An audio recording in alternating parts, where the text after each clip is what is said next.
આજે દોસ્તો અમે વિસાવદરના પોલીસ સ્ટેશને બેઠા છીએ.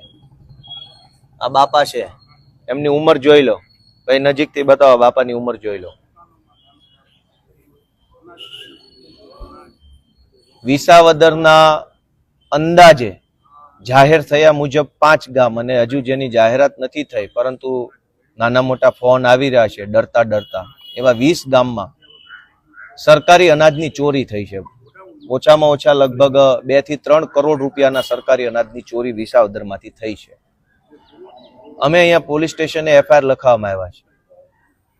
તો પોલીસ જે કઈ અધિકારીઓ છે એ માફિયાઓ માટે કામ કરતા હોય એવી રીતે વર્તન વ્યવહાર કરે છે, છાવરે છે. તપાસ કરું છું, ચેક કરું છું, કેટલો જથ્થો ગયો, ક્યાંથી જથ્થો ગયો, આ બધું તપાસ ચાલે છે એમની.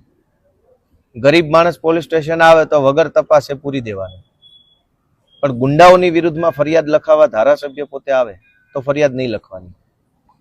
વિસાવદર પંથકના લગભગ તમામ ગામડામાં ગરીબ માણસોને જે સરકારી અનાજનો જથ્થો મળે છે, મજૂરી કરતા માણસ હોય, છેવાડાના માણસ હોય, ગરીબ માણસ હોય, એને 2-5 કિલો ઘઉં ચોખા મળવા પાત્ર છે. આ જથ્થાની પણ અહીંના વિસાવદરના સત્તા પક્ષના સમર્થનથી ગુંડા માથાભારે તત્વો જે છે એ ચોરી કરી જાય છે. હરેશભાઈ આખી વાત આ બાજુ ફરી જાઓ, આખી વાત કરો એટલે આવતી જશે. આ બાજુ ફરીને કયો આખી શું ઘટના છે? આખી ઘટના એવી છે કે વિસાવદરમાં અનાજ ચોરી ઘણો ટાઈમથી થાય છે, પણ પોલીસને ખબર છે, મામલતદારને ખબર છે, બધાને ખબર છે કે આ ચોરી થાય છે, લોકો સુધી નથી પહોંચતું, પણ આ બધા આંખ આડા કાન કરે છે. અને આજે એવો બનાવ બન્યો કે હું છેલ્લા 15 દિવસથી રેકી કરતો હતો કે માલ આવે છે કે કેમ, પણ આજે 1લી તારીખ આજ દિવસ સુધી કોઈ ગામમાં માલ આવ્યો નહીં. આ લોકોએ શું કર્યું, 16 તારીખે આગલી 16 તારીખે 16 જૂન, હા, ચૂંટણી પહેલા લોકોને મેસેજ નાખી દીધો કે તમને માલ મળી ગયો. આવો મેસેજ બધાને જતો રહ્યો છે, પણ માલ ખરેખર નથી મળ્યો. જૂન મહિનાનો. હા, અને મામલતદારમાંથી એવું જાણવા મળ્યું છે કે 6 અને 7મા મહિનાનો માલ એક સાથે આપી દેવામાં આવ્યો હતો 6 મહિનામાં. અચ્છા, 2 મહિનાનો ભેગો માલ. એટલે આ ચોર લોકોએ શું કર્યું કે આ ગરીબ જનતા, ગરીબ માણસો પાસેથી અંગૂઠો લઈ લીધો અને માલ મન ફાવે 2 કિલો 5 કિલો આપી દીધો અને 2 મહિનાનો ઉધારી દીધો. એટલે આ મોટો જથ્થો ગમે ત્યાં ગાયબ થયો છે. આખા વિસાવદર, ભેસાણ અને બધી જ જગ્યાએ 2 મહિનાનું અનાજ સરકાર તરફથી આવ્યું. 6 મહિનાનું અને 7માનું એટલે કે જૂન જુલાઈનું 2 મહિનાનું એક સાથે અનાજ આવ્યું. આ વિસાવદરની અંદર રહેલા, ભેસાણમાં રહેલા ભાજપ સમર્થિત ગુંડાઓએ એવું કામ કર્યું, કેટલાક ડીલરોને દબાવ્યા. બધા ડીલરો ખરાબ નથી, મેં પણ વ્યક્તિગત રીતે જાણકારી મેળવી.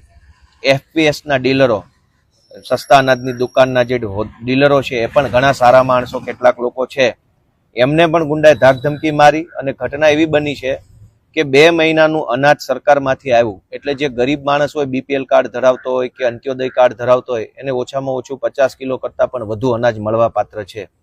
ગુંડાઓએ એવું કર્યું કે 5-5, 10-10 કિલો અનાજ આપી દીધું. 2 મહિનાનો અંગૂઠો લઈ લીધો. અંગૂઠો લીધા પછી 10 કિલો અનાજ આપ્યું અને વ્યક્તિ દીઠ અથવા કૂપન દીઠ વધારાનું તમામ અનાજ જે છે એ બારોબાર વેચી માર્યું છે. આવી રીતે ઓછામાં ઓછો 4 થી 5 કરોડ રૂપિયાનો અંદાજિત કૌભાંડ આ આખા પંથકની અંદર ગુંડાઓએ કર્યું છે. એ હવે સ્પષ્ટ થઈ ચૂક્યું છે. ગામડામાં, અનેક ગામડામાં અમે ફોન કર્યા તો કોઈને પણ અનાજ મળેલ નથી 2 મહિનાનું ભેગું. ડીલરો સાથે વાત કરી તો કેટલાક ડીલરોએ જાહેરમાં આવવાની ના પાડી, ડરના માર્યા, પણ બાકીના લોકોએ એ વાતને કબૂલી કે હા ભાઈ, અમારે ત્યાં આવી ગુંડાઓએ ધાકધમકી કરી, તમે જો અનાજ અમને નહીં વેચો તો આવું તેવું થઈ જશે. ટૂંકમાં વિસાવદર તાલુકાના, ભેસાણ તાલુકાના હજારો ગરીબો જે મહેનત મજૂરી કરે છે, ખેતરમાં મજૂરી કરે, દાડીએ જાય છે, સાવ નિરાધાર જીવન જીવે છે, એમનો આધાર માત્ર ને માત્ર મજૂરી, અને મજૂરીથી 2 પૈસા કમાય અને સરકારી ઘઉં ચોખા લાવીને ખાય. એવા લોકોના ભાગનું કરોડોનું અનાજ ગુંડાઓએ સગે વગે કરી દીધું છે. બધું જગ જાહેર છે. છતાંય બપોરના 12 વાગ્યાથી, આજે 1લી તારીખ છે, બપોરના 12 વાગ્યાથી અમે અહીંયા છીએ બધા હાજર હરેશભાઈના નેતૃત્વમાં. અત્યારે 5 વાગ્યા છે. 5 વાગ્યા છે, છતાંય હજુ પોલીસ એફઆઈઆર લખવા તૈયાર નથી, મામલતદાર આંકડા આપવા તૈયાર નથી, પુરવઠા શાખા જે છે એમની પાસે કોઈ હિસાબ નથી.